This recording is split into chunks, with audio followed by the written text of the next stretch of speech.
I bet you've never heard of this weird monster from Dungeons & Dragons.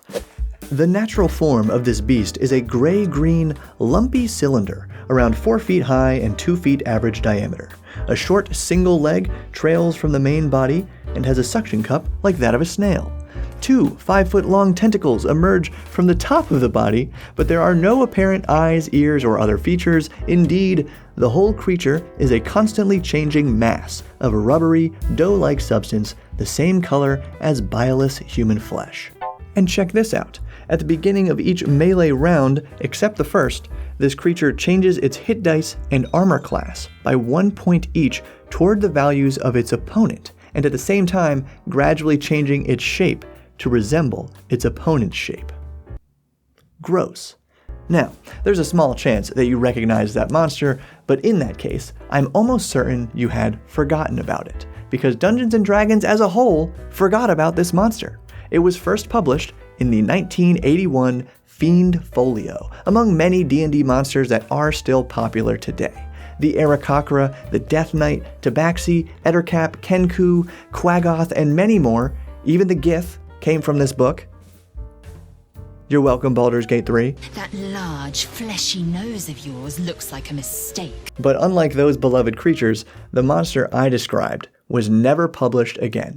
Not in 2E, 3E, 3.5, 4E, 5th edition D&D, or any third-party materials, as far as I could find. And it's not alone. It is one of 20 such creatures published in this book that have not seen the light of day since, until now.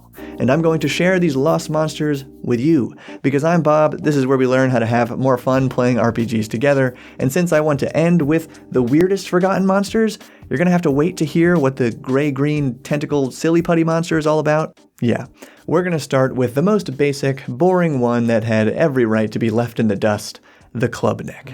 Described as mutated forms of the ostrich with hard, bony beaks. You know, like every bird. And let's be honest, clubneck is a straight ripoff of the axebeak, another giant bipedal bird published just a few years earlier in the 1E Monster Manual. But with that said, I do really like this other forgotten bipedal bird, the thork. Although they are similar to the stork in appearance and shape, closer inspection will reveal that the feathers are metallic. They are in fact pure copper, and for this reason, a bird is worth up to 200 gold pieces. And I mean, if we account for the increased value of copper today, plus inflation since 1981, that's an expensive monster. AKA the boiler bird, the thork squirts a jet of boiling water at its opponent in a 10 feet wide, 40 foot long cone for an extremely powerful 4 to 32 damage, which is technically only 4d8, but in 1981 D&D, that's a ton of damage. So it can only make that attack every other round and only 3 times per day, after which it will attempt to elude its enemies by swimming away, which is interesting for a bird or for any creature made of metal. And there's a fun bit of lore about thorks collecting and hiding platinum pieces around their habitat. All around fun monster, and there's nothing stopping you from making up a few stats and using the thork in your 5e game today. So that was a very cool tangent. This next one is pretty basic, but I'd love to see it come back. The gorilla bear. It's a gorilla with the right to bear arms, baby. These monsters have the head and body and legs of a gorilla with the sharp teeth and powerful arms of a bear. Why not take one of D&D's most beloved monsters, the owlbear, and just remix it? The gorilla bear's main attack is literally a hug. Basic as he may be, I think this guy should be in your campaign. And how about the babbler? Weird mutations of lizard men. These are just dinosaurs that can speak in a quasi-lingual babbling tongue which defies efforts at analysis and learning by humans. And they can apparently understand common, but all its attacks are just claws and biting. If this reptile could deal psychic damage with its eponymous babbling, I bet it would have stuck around through the editions of D&D. Now here's something interesting for your D&D games that you might have seen before. Scenes from Shapehaku. Get it? These stunning cinematic scenes can help bring your tabletop sessions to life, offering immersive visuals that may not only enhance the theater of mind style of game, but also blend seamlessly with the amazing battle maps that have made Shapeku's main Patreon the most popular RPG Patreon ever. Even out of game, these scenes are great for inspiring new encounters and adventures, and you can check it all out through the link below. Thanks Shapeku for sponsoring this strange video about monsters that no one has cared about for about 40 years, like the Sifal?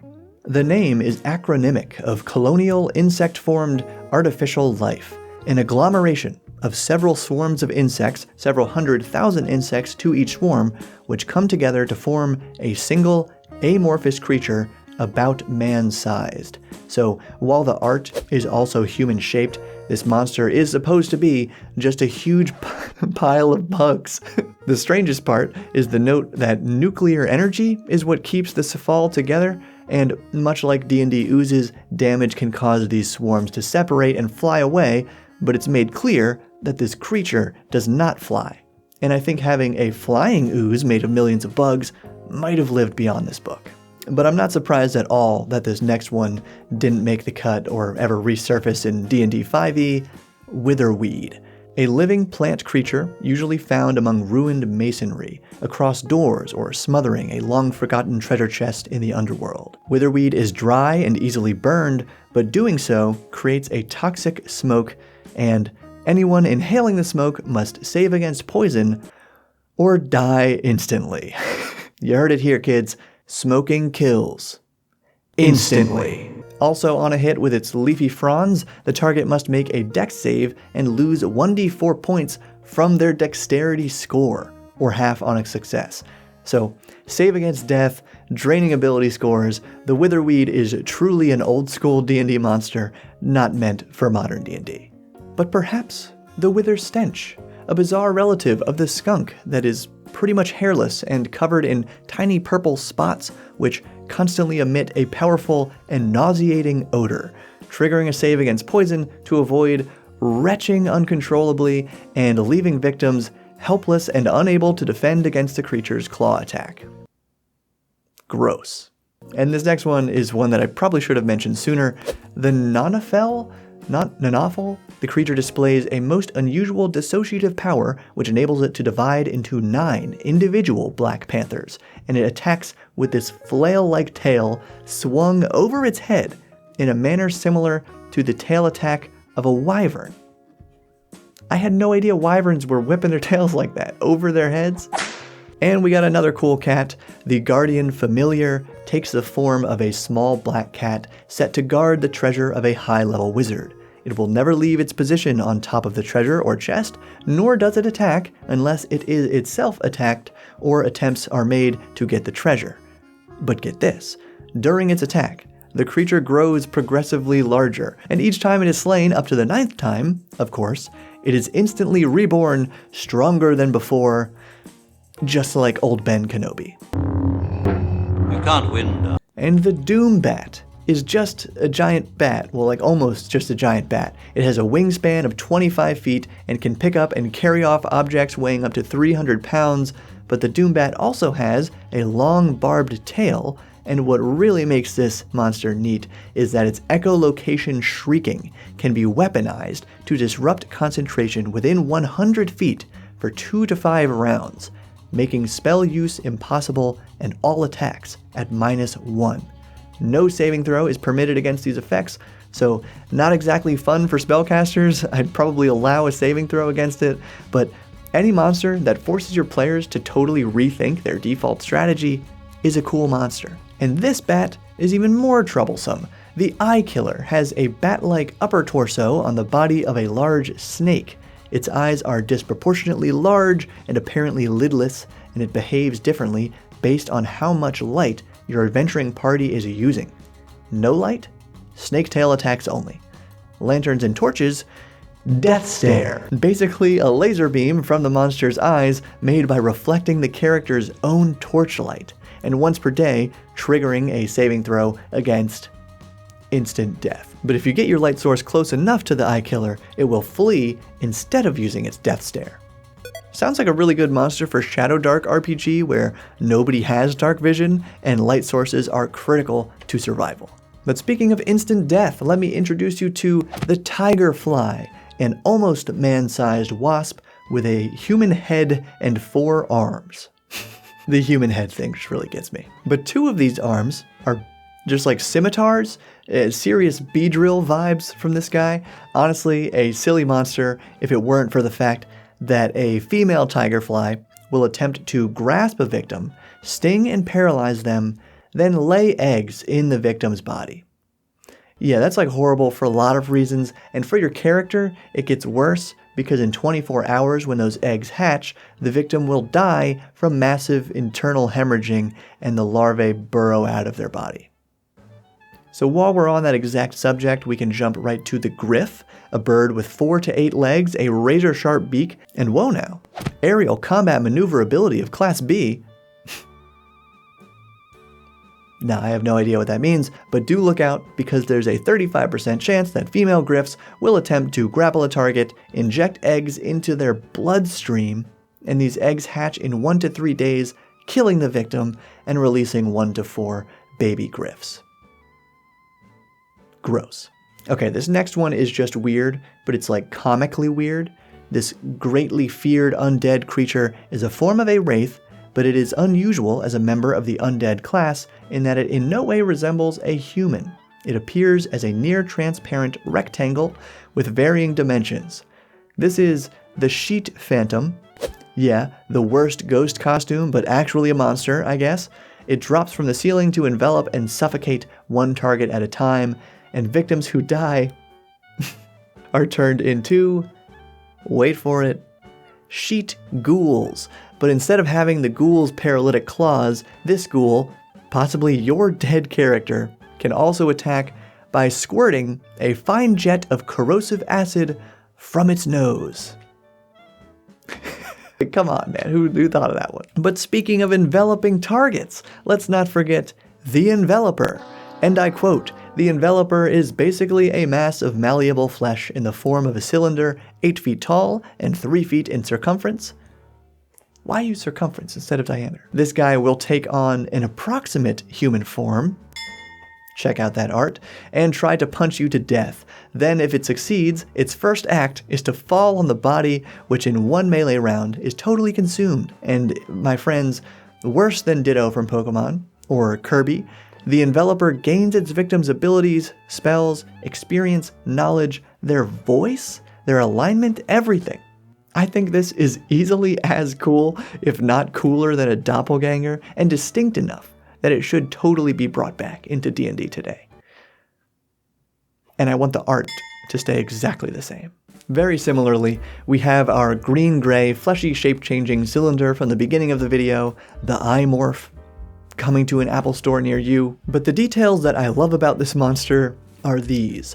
Within the creature's body, there is a small organ corresponding to the human liver made of a rubbery green substance. Within the organ is a liquid of similar color, which, when mixed with water in equal quantity, serves as a potion of polymorph self. That is so cool. And this next one kinda tried too hard to be cool and weird, but here we are. The Tirafeg, a humanoid with 3 legs, arms, and heads, but only the middle leg, arm, and head has features, and its mouth is on its belly, surrounded by 3 continuously writhing tentacles. Normally, the Tirafeg will shy away from other creatures, but its behavior can be unpredictable, and it has been known for a Tirafeg to attack a party of adventurers for no reason. LOL, so random. But it is no big deal compared to these final 2 creatures, both so strange in their own ways that I really couldn't choose a weirdest monster between them, so here they are in order of rarity. The Magnesium Spirit. It is believed that only 3 or 4 of these creatures exist, having been summoned originally to the prime material plane and stranded there by an evil magic user of high experience level who died as a result of the strain of the summoning. Their actual plane of origin is a matter of conjecture, and their behavior is completely dominated by their need to inhabit the body of a character of 5th or higher level in order to perform the complex spellcasting ritual which will return them to their place of origin. And you'll see in a second that the spellcasting is not very complex. The magnesium spirit appears as another cylinder, but a cylinder of white flame, and will immediately flash a blinding light at any party containing humans, because for some reason it will only attack humans to complete its ritual. Then on a hit, the magnesium spirit drains 1 level and 2 points of strength from its target and begins merging into it. After 2 melee rounds of this merging process, the only way to hit the spirit without harming its victim is with holy water, which damages it and releases the target. But if it merges for 3 rounds and the target still has at least 5 levels, the spirit will use the body to shriek out its spell, which takes 5 segments? Segments? Is that turns? Rounds? I've never heard that before. And then the body and spirit will vanish in a flash of light. The spirit has gone back to its plane of origin, never to return. And unfortunately, if the target has fewer than 5 levels remaining after the merge, the spirit just leaves the body to attack another character, leaving that first one as a mindless husk, and to be saved only by a wish spell. Then at the end of the description it mentions, oh yeah, the magnesium spirit can only be harmed by silver or magical weapons, has 50% magic resistance, and immunity to a bunch of spells. So this monster is absolutely for high-level characters only, and if it kills you, it literally takes your character to an unknown plane of existence, never to be seen or heard from again. And ironically, that was the fate of this monster since it wasn't republished anywhere since it first appeared in this book. Now the last one is far more simple, the Hound of Ill Omen. This creature doesn't really belong in a book of monsters because you do not and cannot fight it. It has no AC, no hit dice or hit points, pretty much an empty stat block. It's much more like a magical effect, and specifically a curse, that can befall one character should the Hound of Ill Omen appear before your party. One of the legendary beasts whose appearance traditionally portends death, this creature appears in the form of a dark, shadowy wolfhound, 5 feet tall at the shoulder. It appears instantaneously and remains in view only for a few seconds, during which time it is only visible to one member of a party of adventurers. Because of its brief appearance and shadowy form, it cannot be harmed in any way, and it is rumored that only one of these creatures exists. That one character to see it hears a booming howl, and the next 1 to 10 wounds suffered by that character, or half the number of wounds if subjected to the remove curse spell, will cause quadruple the amount of damage, and until all the wounds are accounted for, the character may receive no healing, magical or non-magical. It is said that the Hound only appears if a character has seriously offended his deity, for example, by a flagrant act out of alignment. In other words, don't piss off the Game Master. If you like this video, please give it a thumbs up and share it with your group. That really does help the channel, and you can support what I do directly by joining Patreon, where you'll also get some really cool rewards like 5e resources and even bonus videos depending on your tier. But thank you for your support, and keep building.